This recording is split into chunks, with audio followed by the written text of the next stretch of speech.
Hello बच्चों, स्वागत है आपका अपने YouTube channel today's study classes में। बच्चों, आज हम लर्निंग आउटकम्स आधारित लर्निंग गैप सामग्री कक्षा 8 विषय अंग्रेजी E709 करेंगे।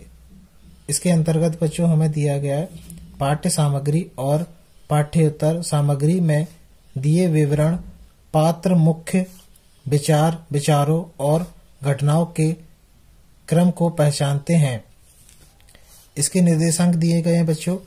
शिक्षक बच्चों को ध्यान पूर्वक इंस्ट्रक्शन पढ़ने को कहेंगे। शिक्षक बच्चों को विवरण घटनाओं के क्रम पर ध्यान देने को कहेंगे। शिक्षक बिफोर और आफ्टर का अर्थ समझाएंगे। तो चलिए बच्चों, इसके अंतर्गत एक्टिविटी नंबर 1 करते हैं।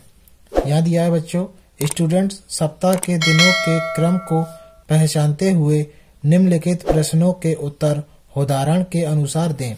तो बच्चों, यहाँ हमें सप्ताह के नाम दिए गए हैं, जैसे कि यहाँ लिखा है Sunday, Monday, Tuesday, Wednesday, Thursday, Friday और सैटरडे। इनको हम हिंदी में कह सकते हैं रविवार, सोमवार, मंगलवार, बुधवार, गुरुवार, शुक्रवार और शनिवार। ठीक है। तो आइए बच्चों, इसके अनुसार हम कुछ प्रश्नों को करते हैं।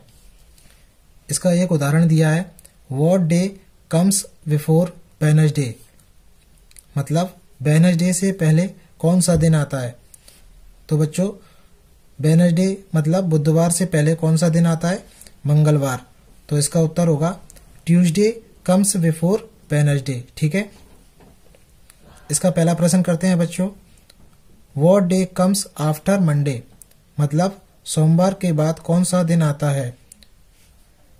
तो बच्चों, सोमवार के बाद ट्यूसडे यानी कि मंगलवार आता है।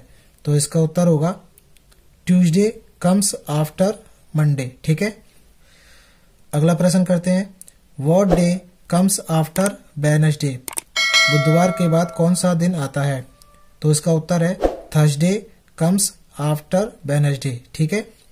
अगला प्रश्न है, what day comes before Friday, मतलब शुक्रवार से पहले कौन सा दिन आता है। तो बच्चों, इसका उत्तर है थर्सडे कम्स बिफोर फ्राइडे, शुक्रवार से पहले गुरुवार आता है। ठीक है।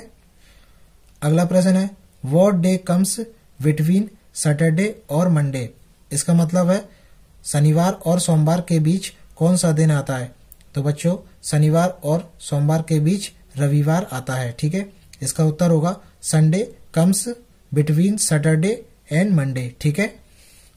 चलिए बच्चों, एक्टिविटी नंबर 2 करते हैं। यहाँ दिया गया है बच्चों, स्टूडेंट दिनचर्या पर आधारित निम्नलिखित को ध्यानपूर्वक पढ़ें एवं उन्हें सही क्रम में जमाएं। तो बच्चों, यहाँ हमें कुछ लाइन दी गई हैं, इनको हमें ध्यानपूर्वक पढ़ना है और उनको सही क्रम में लिखना है। पहली लाइन है बच्चों, after that I go to nearby stop to catch the school bus. दूसरी लाइन है, नेक्स्ट आई टेक ब्रेकफास्ट। अगली लाइन है, I wake up at 6 o'clock in the morning. Finally I return home at 5 PM। Then I brush my teeth. Then I get ready for the school bus. तो बच्चों, हमें इन लाइनों को सही क्रम में लिखना है। जैसे कि बच्चों, हमने इसकी पहली लाइन लिखी है, I wake up at 6 o'clock in the morning, और दूसरी लाइन लिखी है, then I brush my teeth. तीसरी लाइन लिखी है, नेक्स्ट आई टेक ब्रेकफास्ट। चौथी लाइन लिखी है, then I get ready for the school. पांचवी लाइन लिखी है, after that I go to nearby stop to catch the school bus. और छठवीं लाइन लिखी है बच्चों, finally I return home at 5 PM। चलिए बच्चों, एक्टिविटी नंबर 3 करते हैं। इसमें दिया है बच्चों, स्टूडेंट निम्नलिखित पैसेज को ध्यानपूर्वक पढ़ें एवं उस पर आधारित प्रश्नों के उत्तर निर्धारित स्थान पर दें। तो बच्चों, हमें इस पैसेज को ध्यानपूर्वक पढ़ना है और फिर इसके आधार पर कुछ प्रश्नों के उत्तर देना है। ठीक है। यहाँ दिया है बच्चों, 2 merchants were searching for their lost camel in a desert. They met an old man on the वे। इसका मतलब है बच्चों, दो व्यापारी एक रेगिस्तान में अपने खोए हुए ऊंट की तलाश कर रहे थे। वे रास्ते में एक बूढ़े आदमी से मिले। ठीक है। They ask him whether he had seen a camel. उन्होंने उससे पूछा कि क्या उसने ऊंट देखा है। The old man in turn ask more question. Is it an old animal. क्या वह एक बूढ़ा जानवर है। He asked. The owner said it was. Is it lame in one leg. ठीक है। क्या वह एक पैर से लंगड़ा है। Ask the old man. The merchant sad it was. Is it blind in the left I. The old man asked again. The owner were a little surprised. They sad the animal was Indeed blind in the left I. Have you seen the animal. They asked the old man.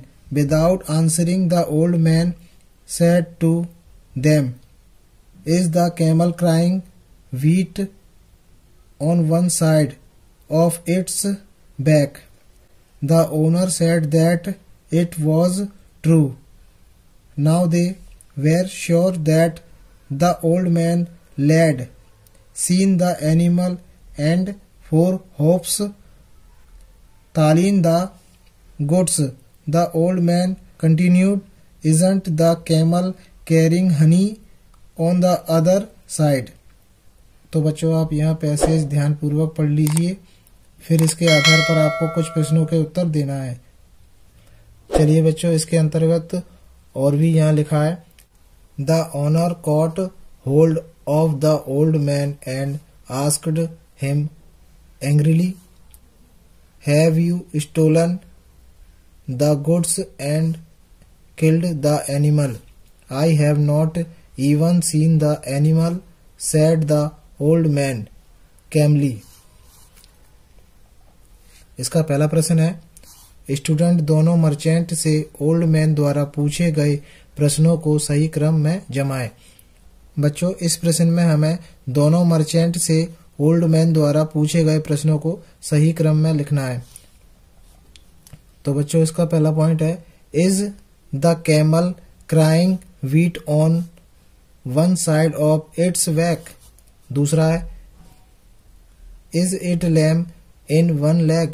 तीसरा है, isn't the camel crying honey on the other side? और चौथा है, is it an old animal? तो बच्चों इसका सही क्रम है, is it an old animal? दूसरा है, is it lame in one leg? तीसरा है, is the camel crying wheat on one side of its back? चौथा है, isn't the camel crying honey on the other side? इसका दूसरा प्रश्न करते हैं बच्चों, निम्नलिखित शब्दों को उचित क्रम में जमाते हुए सार्थक वाक्य बनाएं। यहाँ दिया है बच्चों, and they way met the on old man. तो इसका उत्तर है, they met on old man on the way. ठीक है। और दूसरा है, turn question the in man more old asked. इसका उत्तर है, the old man in turn asked more question. तीसरा प्रश्न है, merchants desert for were two a camel searching their in lost. इसका उत्तर है, two merchants were searching for their lost camel in a desert. बच्चों वीडियो पसंद आई हो तो लाइक शेयर और सब्सक्राइब जरूर कीजिएगा। बच्चों ब्रिज कोर्स से संबंधित सभी वीडियो को पाने के लिए चैनल को सब्सक्राइब कर दीजिए। और बच्चों यह वीडियो आप अपने दोस्तों में भी शेयर कर सकते हो ताकि वह भी ये वर्क आसानी से कर सके। धन्यवाद बच्चों।